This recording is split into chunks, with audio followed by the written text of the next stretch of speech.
On va parler de carrière, donc de stage et d'emploi à l'international. Donc la première chose qui me semble importante la première question à se poser, c'est pourquoi partir? Pourquoi partir?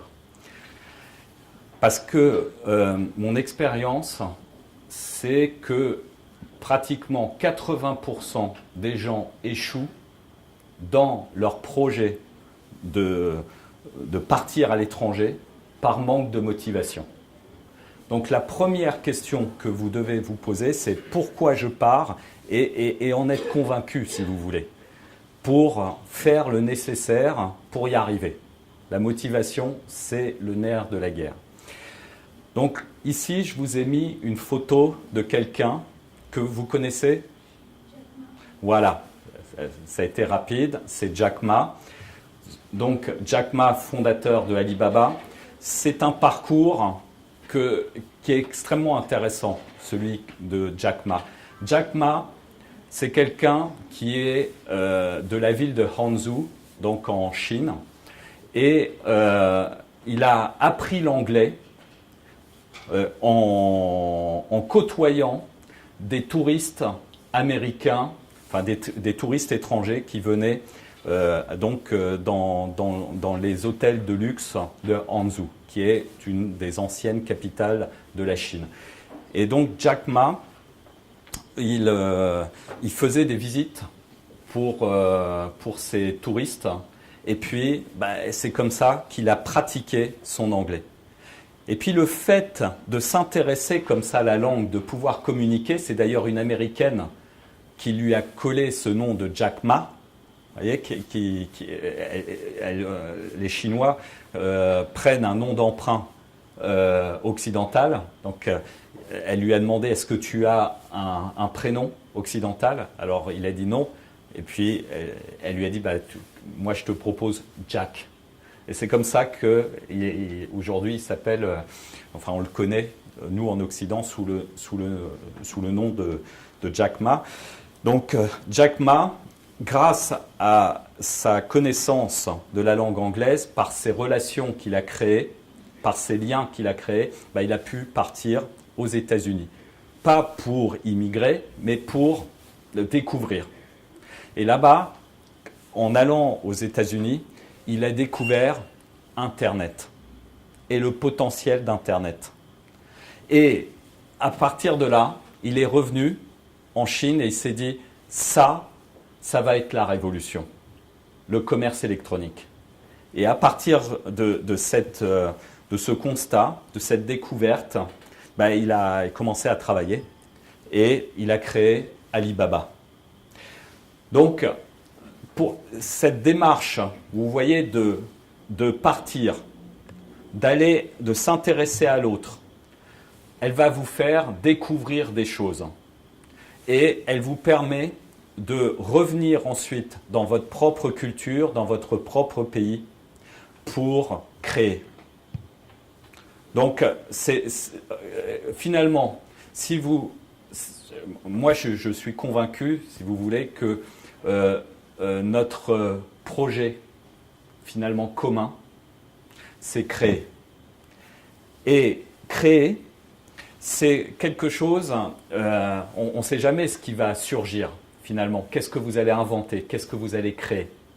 Mais ce qui est sûr, c'est que si vous voyagez, si vous rencontrez des gens, vous allez avoir votre esprit qui va faire des connexions nouvelles, qui va faire émerger de l'innovation, plein de belles choses. Donc c'est une démarche, le voyage, la rencontre, c'est une démarche qui est extrêmement intéressante pour pouvoir découvrir, créer de nouveaux projets. Alors ensuite, le deuxième aspect, c'est côté entreprise. Vous êtes des jeunes et vous avez aussi la nécessité de vous poser la question de qu'est-ce que sera l'entreprise de demain? qu'est-ce qu'elle va être, l'entreprise de demain?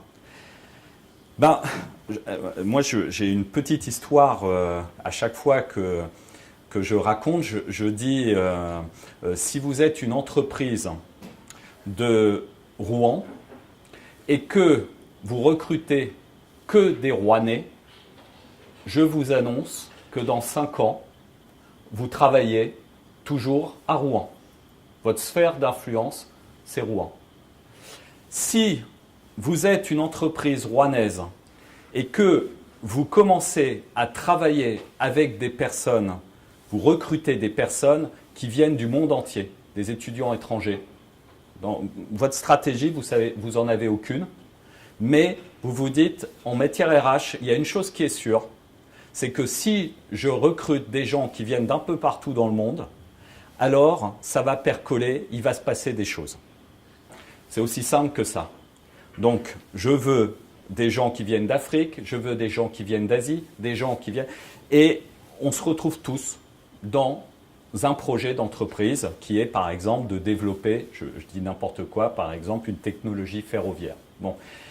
Mais le fait que j'ai des gens dans mon équipe qui viennent du monde entier, je vous annonce que dans 5 ans, vous allez bosser avec le monde entier. Simplement en ayant des gens qui viennent d'un peu partout dans le monde. Parce que vous avez eu cette stratégie RH. Ça veut dire quoi? Ça veut dire que demain, en fait, pour les sociétés qui veulent faire de la croissance, qui veulent faire de l'innovation, ces gens-là, tout le monde va faire la même chose. On va recruter international dans les équipes. Donc, si vous avez un profil international, the sky is the limit. Mais si vous êtes local, si vous êtes du village, là, ça va être compliqué. Donc, vous voyez ici, ça c'est un projet, c'est 3 astronautes, il y a un Français, un Russe, et puis je crois qu'elle est américaine, de mémoire. Donc, les projets spatiaux aujourd'hui, c'est des projets collaboratifs qui, malgré les frontières, malgré les différences qu'il peut y avoir politiques, enfin toutes les questions qui peuvent se poser, malgré ça, pour ces projets-là, on les fait ensemble. Et dans les entreprises globales, et ça je peux vous en prendre plein, on va en voir. Le moteur de la croissance, c'est l'innovation, c'est l'international. Et donc, les entreprises de demain vont recruter des gens qui sont des passeurs, des gens qui vont être capables d'apporter leur origine, leur identité, mais de se connecter à d'autres personnes. Donc ça, c'est important d'avoir cette vue sur qu'est-ce qui est en train de venir au niveau des stratégies de recrutement des entreprises, pour que vous l'anticipiez et que vous sachiez que l'international, c'est non seulement un projet pertinent pour découvrir et apprendre, mais c'est aussi un projet nécessaire si vous voulez vous positionner correctement dans le monde de demain. Alors, est-ce que vous connaissez cette femme? Non. Cette femme s'appelle Sheryl Sandberg. Donc, elle est la numéro 2 de Facebook. Donc, c'est vraiment la directrice opérationnelle en fait de Facebook. Mark Zuckerberg a été la chercher chez Google. Et Sheryl Sandberg, en fait, elle a écrit un livre que je vous conseille, même si vous êtes un homme, qui s'appelle « En avant toutes ». Donc c'est un livre qui est destiné à l'origine pour les femmes. Et moi, ma femme m'a dit, tu sais, il faut que tu le lises, ce livre. Donc je l'ai lu. Et dans le premier chapitre du livre de Sheryl Sandberg, il y a cette phrase « Que ferais-tu si tu n'avais pas peur ?» Donc, très souvent, dans les projets liés à l'international, je vois des gens qui sont bloqués pour des raisons qui ne sont pas les bonnes. la peur. Alors, je vais vous raconter une petite histoire. Un jour, j'ai une jeune fille qui m'a dit « Monsieur Faucon, j'aimerais rentrer aux Nations Unies. Est-ce que vous pouvez m'aider ?» Et en fait, moi-même, j'y croyais pas. Quand je regardais son profil, il était extrêmement chaotique. Sa carrière professionnelle était vraiment dans des ONG un peu partout dans le monde, mais vraiment sans continuité. Enfin, je me disais, ça va être très dur. Et j'y croyais tellement pas que 3 semaines après, elle m'a contacté et elle m'a dit « Vous savez, monsieur, je voudrais avoir votre avis. J'ai une offre d'emploi pour être commercial chez les Cuisines Schmitt. Est-ce que vous pensez qu'il faut que j'accepte cette offre, compte tenu du fait qu'on a déposé un dossier pour les Nations Unies ensemble et que je n'ai pas encore la réponse ?» Et vous savez ce que je lui ai dit? Évidemment qu'il faut que vous l'acceptiez, l'offre aux Cuisines Schmitt. Aujourd'hui, vous êtes au chômage, donc il n'y a pas le choix. Il faut aller aux Cuisines Schmitt. Et c'était 2-3 semaines après, j'ai une réponse, enfin, je reçois un SMS, je me souviens encore, c'était un samedi à 16h, et là, elle me dit « Je suis pris aux Nations Unies pour un contrat de 5 ans ». Et là, quand je raconte cette histoire, tout le monde me dit « Mais c'est formidable ». Et là, je vous dis, pourquoi cette fille a été prise? Parce que quand on a complété le dossier de candidature pour les Nations Unies, il y avait les listes des pays dans lesquels elle était prête à travailler. Et elle a tout coché. C'est-à-dire Irak, la case cochée. Syrie, la case cochée. Vous voyez, le Soudan, la case cochée.